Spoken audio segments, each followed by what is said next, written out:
Lucy here. So university can be a pretty daunting experience because for the first time in your life, you're given so much freedom to choose how you want to spend your time. Recently, I was invited to speak on a podcast called Design Patterns, where the host interviews students all over the world who are building their careers in tech. In this video, I shared the episode I was featured in, but the whole podcast series is available on Spotify. I've linked it into the description below, so feel free to give it a follow to stay updated with their future episodes. We talked about the importance of starting side projects during uni, how to manage your time and priorities, and how to overcome some common fears that students face when putting themselves out there in the world. So I hope you enjoy it and get something out of it. Take a seat, grab a snack, and let's get into it. Hello, everyone, and welcome to episode number 1 of the Design Patterns podcast. Today we have Lucy. Lucy, how are you doing today? Thank you so much for joining. I'm doing pretty well. How about you? Good. Thanks for asking. So I kind of wanted to start off with, why don't you tell us a bit about yourself? What do you do now? Yeah, sure. So my name is Lucy. I'm from Sydney, Australia. So I studied at the University of New South Wales and I did an information systems degree. At the moment, I've just started a new role at Amazon Web Services where I'm a solutions architect graduate. And before then, during my university, I was part of AWS for 8 months as an intern. So that's a bit about, I guess, my background. And in terms of university experiences, one of my highlights was to create a university society on campus. So we created as a team something called UNSW Digital Society, which is about empowering students who are interested in all things digital. So the student society is kind of interesting. Can you explain a little bit more about that? What did you guys do there? How did you start that? What was kind of like the goal? Yeah, sure. So this was started in my third year of university, I think. No, second year. So end of second year of university. Yeah. So before then, I was part of a few student clubs. And I guess there was no really student club on campus that was focused on the digital space. And that was a space that my friends and I were becoming like more and more interested in, especially with digital innovation. Things are growing really rapidly in the tech space. So we thought, why not create our own sort of society to bring students together, empower them by hosting events such as like Q&A panels, hackathons, things like that. And because we were part of previous student clubs before, we kind of knew like the general gist of how to organize events. But, you know, obviously it was quite scary to start something from scratch. But it was pretty good that I had a really nice team with me. So together as a team, we built the society from 0 members. And now we're still continuing to grow the society. Last year, we ended up holding over 45 events. So I guess that's something that was kind of like my highlight of like Wow. the university experience. Yeah, 45 events in a year, yeah? Yeah, 45 in a year. Wow, yeah, that's almost like pretty much one event per week almost. Or kind of, yeah. Now that you say that, yeah. Wow, that's so when you say it was kind of like about tech, what do you mean by that? Was it more like career focused? Or was it, all things tech, like basically, new products and new technologies, or like more focused on jobs? And what was kind of like the demographic of the people in the society? Was it, people from computer science as well? So you have computer science in your university, right? Like computer science, software engineering, right? So what was kind of like the demographic of that? Yeah, so I guess there's a few parts to this question. Our long-term vision was to hold events that were career oriented, so Q&A panels, and then we wanted to hold events that were educational. So these will be more hands-on workshops, how to learn how to use technical software, things like that, and also social events. So these were kind of like what we wanted to do in the long term. But I think when you first start a society, you kind of need to decide on like what you want to focus on first. So our main focus was career and educational events. So I guess we sort of tried to bridge the gap between companies, like tech companies, consulting companies, and like talk to people in their digital branches and then connect them with students who are part of our society. So that was something that we did. In terms of demographic though, we have students from all sorts of backgrounds. So computer science, that's just a small component. There's also information systems, commerce, arts, design. And how you mentioned, like, is the society, like everything related to technology, like all things digital? We decided to focus on 3 main branches. So we focused on like product design. So this would be like user experience, like, UX, UI, And we also focused on digital strategy and then also innovation as well. So those were like our three main pillars. And that's sort of how we decided to start the society, having that sort of niche to bring students and attract students, bring students value and attract students. But I guess since I've handed the society over to the new co-presidents now, it's kind of up to them to decide like what the future path they want the society to go to. I see. And how was it like to, start something that, eventually became, you have 45 members in your society. So, you're kind of like handling all these events. And what was kind of like the learning experience? Because, you started it while you were at university, obviously. So I'm assuming a lot of the content you were providing them with, a lot of the events you were organizing, you kind of had to, study the material by yourself first, right? Kind of, so, yeah. So you were kind of like learning along the way, I'm assuming. Yeah, exactly. So I started the society with quite a few friends, and we all kind of decided to focus on a specific area we wanted to develop and like an area we were interested in. So I guess my sort of role in the society was more towards like the career sort of side, and I guess partnerships with different companies. And yeah, that was something that I really wanted to improve on because I thought that it would be quite good to improve on skills such as like negotiation when it comes to like what to hold for events, like making sure that there's like a compromise between the company's needs and the students' needs. Things like being able to talk to someone who is like pretty experienced from a company. That's something that I kind of wanted to like develop. And that whole end-to-end process was kind of what I was sort of taking ownership of. So in terms of like as you said, things that you need to learn, it's always like you learn it on the spot, especially since like at the start of the year, I didn't know too much about product design, digital strategy. In uni, there's a few courses that kind of touch on it. But if you want to create a society and there's people who are genuinely specifically interested in those areas, you kind of need to brush up on, like some of that industry knowledge as well. And especially for my role, when I was talking with representatives in different companies, I had to sort of understand the sort of terminology that they use, maybe the software that, for example, UX designers use. So I learned stuff about like Sketch, Figma. Those are some ways that UX designers collaborate.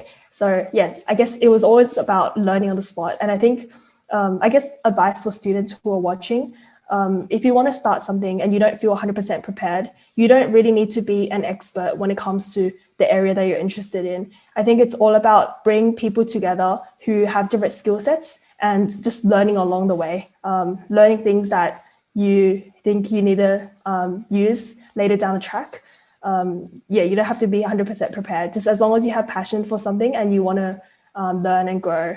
Definitely would encourage people to start their own sort of like side project, side hobby. Yeah, that's a really good advice. I find it similar to my university experience. So I'm currently a senior. I still haven't graduated. I have finals next month and then one more semester. Then I graduate.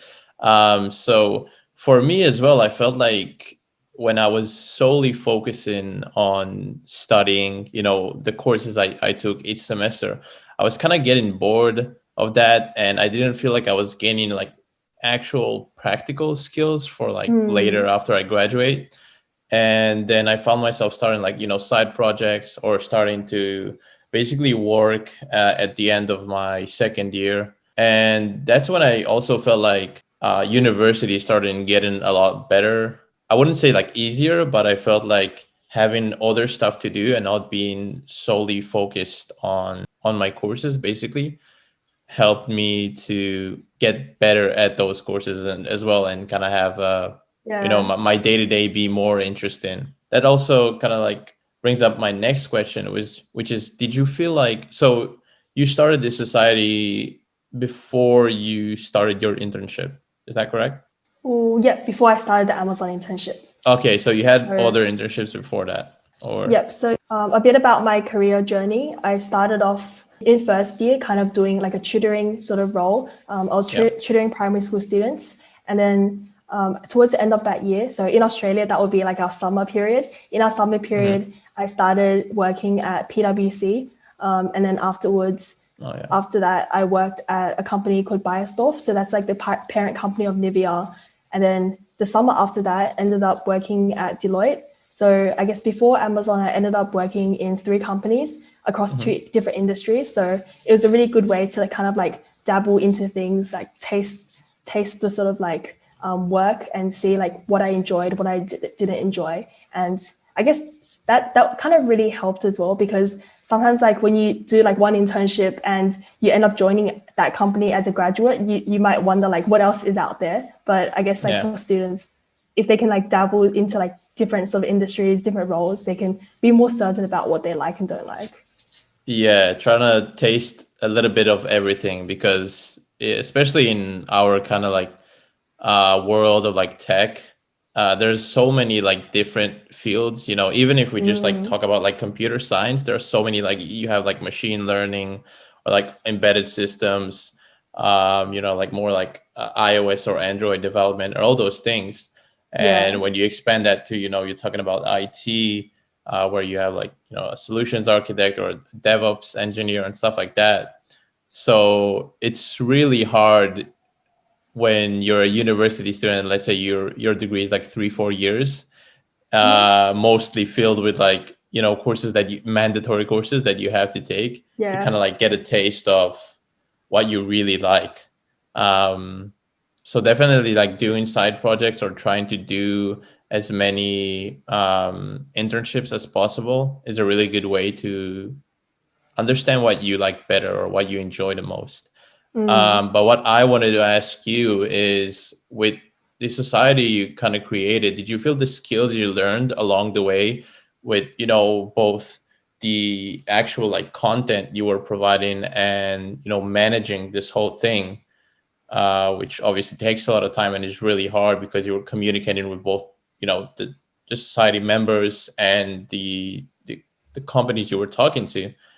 Did you feel the skill set you kind of learned or gained helped you with, you know, your next internship at Amazon, or, you know, just for life in general? Yeah, definitely. I think it helped in 2 ways. It helps me get the internship, but it also helps me do well in the internship because of the skills that I developed during my time at the society that I created. So yeah, I guess in terms of, you know, getting the internship, I think showing something that you created within university, showing the impact of that can make you definitely stand out as a candidate, especially when it's not something that's like too common, creating a student club. And to be Yeah. able to, you know, when they ask questions like, tell me a time you faced a team challenge, tell me a time you showed initiative. There's so many examples that you can pull out of that one experience. That makes it super valuable, just for interviews. But it was a whole different story with during my time in the internship, especially for interns. The sort of work that you do, I guess it really varies between company to company. But I guess at Amazon, I was really fortunate to do like, I guess, really tangible work. So stuff that I worked on, it ended up being implemented in my team, and I got to see like the impact of that, which is really cool. What I sort of used to bring that impact at Amazon was the stuff that I sort of learned, not only through creating the society, but through previous extracurriculars as well. So being part of other societies. And yeah, I would say definitely. So in both stages of the process, getting that internship, and I guess it really builds long lasting like life skills as well, in terms of like both technical and non-technical skills to help you do well in the internship. Yeah, and another thing definitely is, you know, the networking along the process, right? Because this society basically, you know, with like 40 plus members, are basically all people that, you know, are going to have like pretty similar careers to yours. So that's definitely like kind of expanding your network, knowing more people that, you know, potentially in the future you will be working with or, you know, learning from and stuff like that. So yeah, it's really amazing. Like really, like what you did, it's really awesome because, you know, you learned a lot during your time like managing this society, starting it from scratch. I'm sure you met a lot of like, you know, really nice people along the way. Yeah, definitely. Yeah, so that's, you know, like you said, that's not something that happens too much because we're so busy with like everything else that we have to do that often don't have that much time to allocate, to other stuff, especially like you mentioned, for like 45 events in a year. That's a lot. So good job on that. So what I wanted to ask was, how do you manage to do all of that during university? So how do you manage your time, both studying and managing the society, and at some point like doing the internships and the whole process of the getting an actual offer also takes time, right? Because prior to starting an internship, you have to do all the interviews, you have to change your or update your resume, send it out, do the interviews, all of that. So what do you feel like helped you manage your time correctly, or how do you like, what principles or tips you can give others to do the same? Yeah, that's a really good question, and I think it comes down to sort of two parts. But like before I give advice and everything, I just wanted to say I'm honestly like not the best at like time management, everything like that. But I think that it's definitely improved over the years, and there's a lot of like tips that I sort of like picked up on from other people. So I can definitely share what other people have like kind of shared with me that I still have yet to sort of fully implement. Still working on implementing. But I guess one of the biggest learnings is someone once told me that, it's not about you being busy. It's kind of all about like priorities. And I guess it might sound a bit weird, but I guess it depends how you interpret it. So by having priorities, it just means that you're spending every day doing stuff that you are passionate about and you feel like would bring you joy, basically, or like would be rewarding later down the track. So I guess it's really coming down towards sometimes reevaluating your time and being like, do I really need to spend 3 hours making this thing perfect, where maybe if I did it for 1 hour, it would have like a similar sort of result. I guess, like, for example, it depends on maybe your priorities with balancing, let's say, like a uni assignment compared to an event that you have coming up with the society. And I guess for everyone, it's different. For me, sometimes I typically would prioritize maybe the uni society event a bit more, which means that instead of aiming for like a 90 for my assignment, maybe I'll aim for like a lower mark, knowing that I'll be able to have like a lot more time to spend producing an impact for like 100 different students. And it's all about personal preference. Some people might not agree with this. Some people will be like, why don't you focus on your study, stuff like that. So that's why sometimes I'm a bit cautious with like giving advice on like time management, because it's all about priorities. So I guess biggest tip is to figure out what your priorities are and how you want to allocate that time, which brings me on to the second part of this, because another sort of advice that I got was about like time boxing. And once you do know your priorities, for example, using the group assignment example, like 3 hours doing the assignment might give you like a score of 90, whereas 1 hour might give you a score of 80 or 85. And just making sure that you time box it so that you're like, I'm only going to spend 1 hour doing this. And that way you're a bit more productive because you're kind of like time bound. Whereas if you don't look at the time, a whole day might go by and you might not feel as productive during like every single hour of the day. So yeah, I hope that sort of made sense. That's kind of like what I would recommend to students, like figuring out your priorities.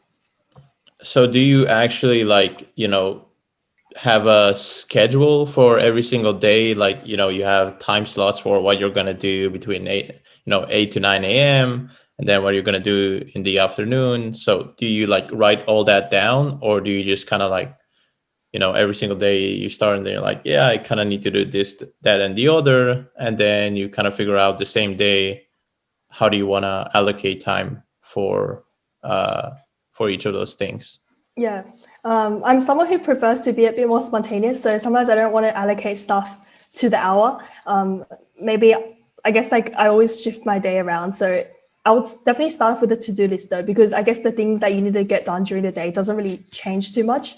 Sometimes you get more stuff that gets piled on. You have to reshift your priorities. But I always like prefer to-do lists over like, Google calendars and like boxing out each half an hour. Because sometimes, you just have lunch with your family and then you forget about the time and like an hour goes by. You don't want to feel too guilty about that. So I'm personally someone who likes making to-do lists and just trying to organize time from there, rather than time, putting every single hour, putting stuff on every single hour. But it depends on the person. And I think it's always about trying just to figure having lunch with friends, and then after 20 minutes you're like, I gotta dip out, time ran out. Like you're on you guys had 20 minutes to eat lunch with me, now I gotta go and do something else. Exactly. I hope there's not too many people like that, but sometimes whatever works for people. Yeah. So now that you're kind of more focusing on, your work at Amazon, do you have any plans for the future on doing something similar to what you did in university with the society you created? Do you feel like you would want to do something like that, kind of in your life now as you work in Amazon, or any other company you will work in the future? Do you try to take kind of those initiatives in your workplace as well, or maybe just in your everyday life? Yeah, that's a good question. So at the moment, outside of my full-time role, I'm working on 2 side projects.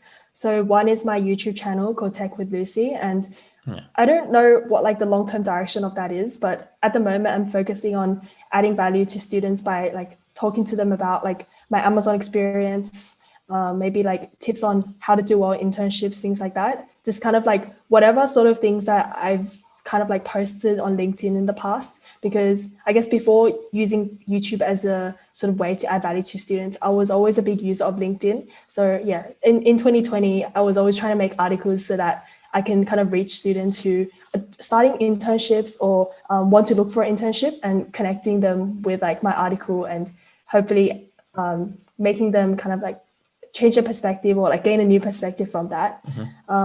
So that's one thing I'm working on, the YouTube channel.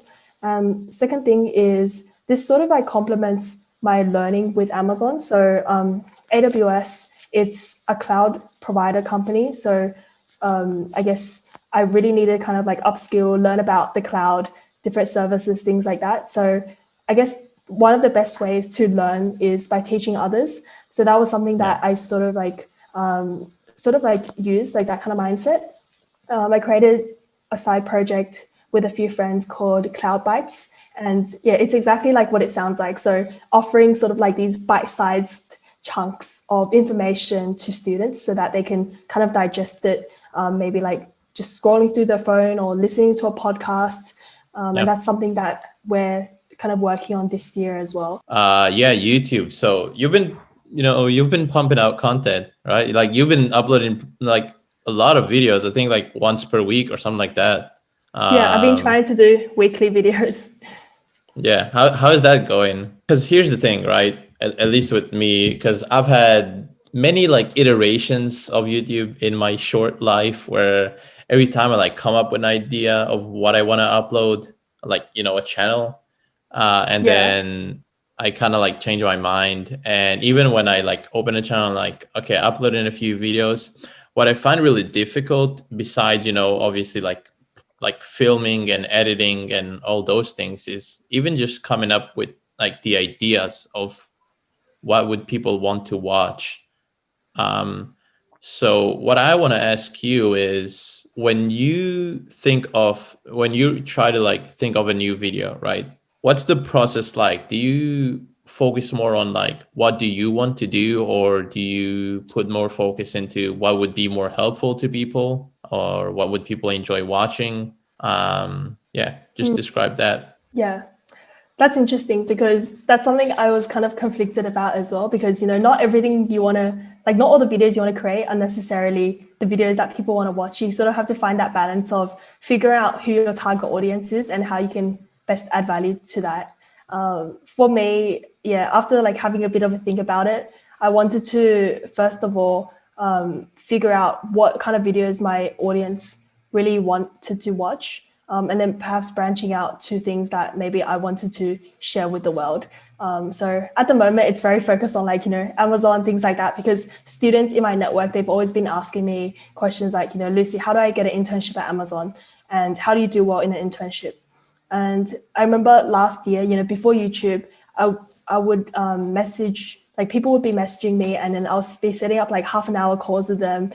They would end up like going on for like an hour, mainly because like I kind of like really wanted to connect with the students and like offer that sort of advice. So thinking back though, it took like, 7 to 8 hours on my time if I wanted to chat to like 7 or 8 students.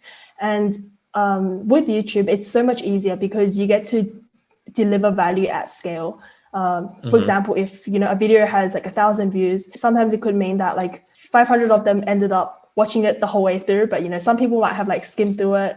But in the end, as long as you can impact one person, and as long as, for example, if someone watches my Amazon like how to get in video, if 1 or 2 people end up actually getting an interview from that advice, that would be something that I would think that's amazing. Really has like made my time worth it.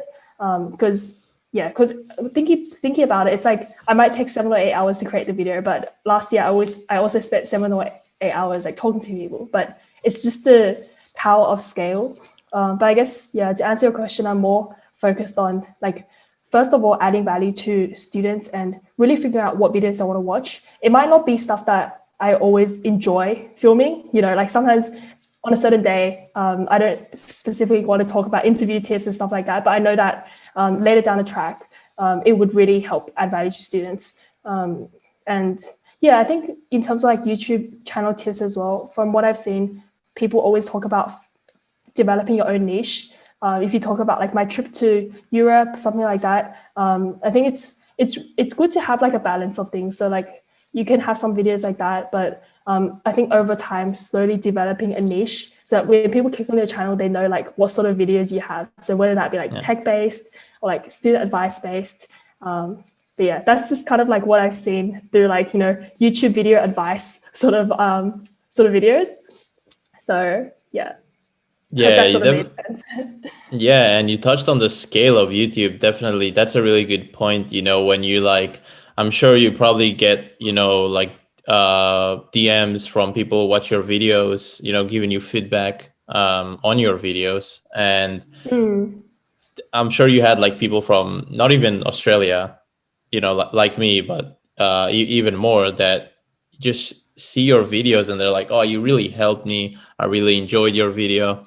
And that's just, when that really like sinks in and you realize, you just open up your YouTube channel, you live in Australia, you uploaded a video, and then all of a sudden you have like, let's say a few hundred views or 1,000 views, and you get messages from people all around the world that, that watch your video. So that must feel like really amazing, especially if you bring value to them.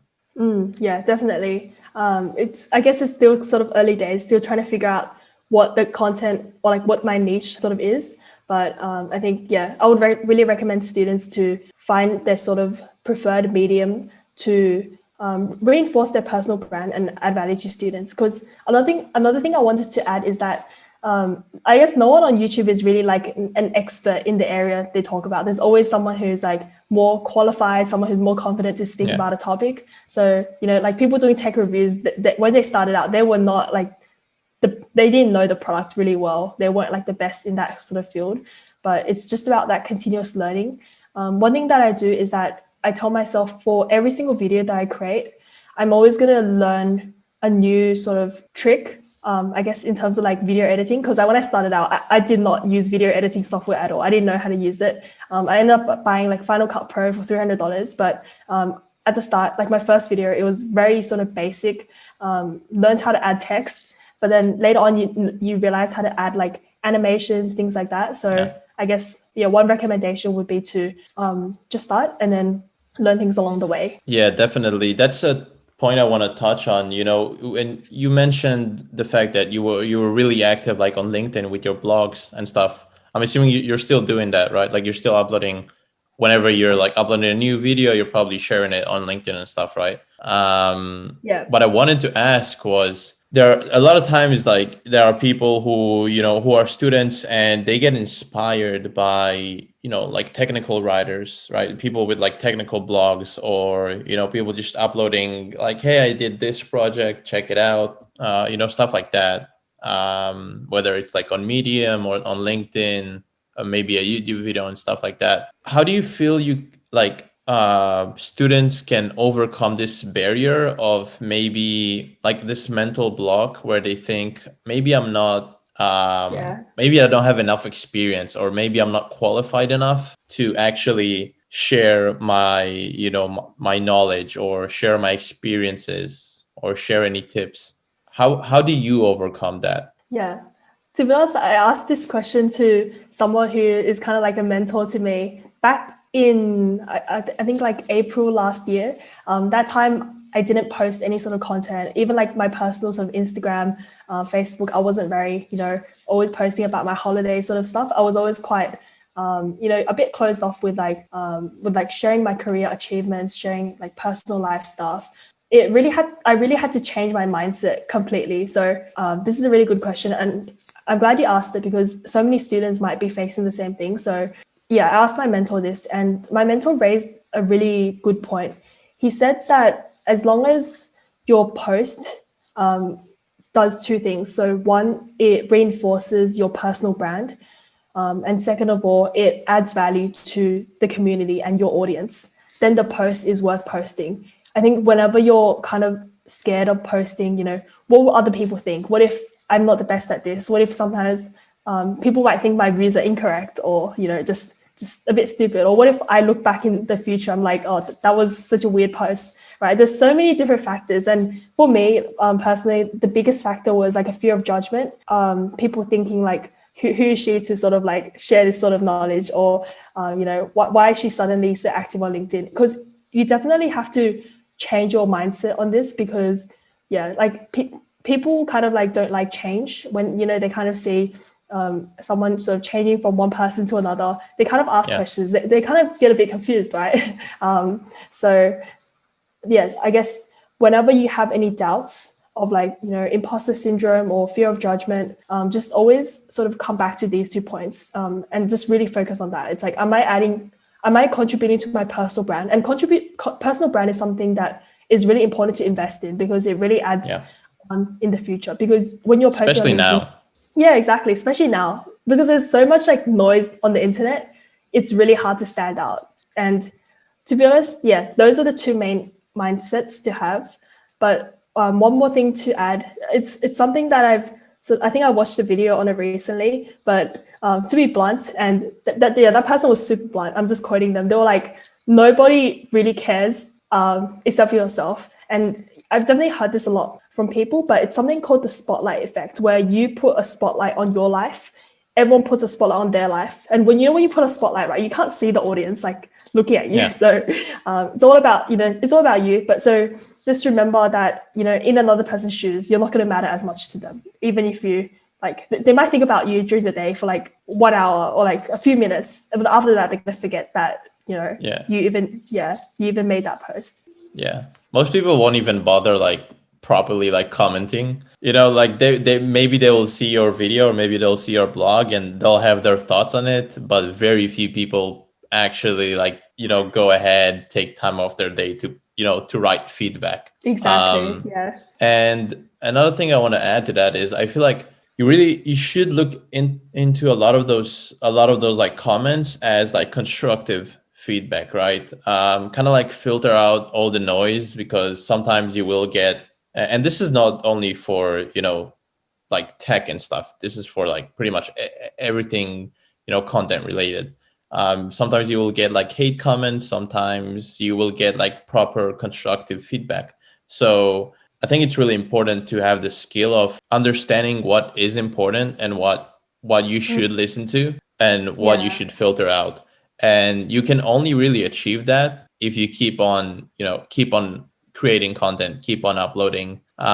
It's basically like trying to get better at push-ups by reading about push-ups, and not probably doing the push-ups. And the thing you mentioned is really good, like the spotlight effect. I like that. It's really good. Yeah. And the last thing I kind of want to ask you is something that, I ask everybody is, now that you're really close to graduating, where do you see yourself in 5 years? What are your goals and aspirations in the long term? And what do you feel like would help you achieve them? Yeah. If you asked me this question like a few years ago, it would probably be a very different answer, because I think sometimes people go like, in 5 years, I want to be like a manager at a company or something like that, something that they can sort of see themselves being in the future. But I think the future is like so unpredictable for everyone. So I've sort of shifted my response when people ask me this into like, where or what sort of person do I want to be in 5 years? So maybe not like what I want to be attached to, like, my job, what my job would be, things like that.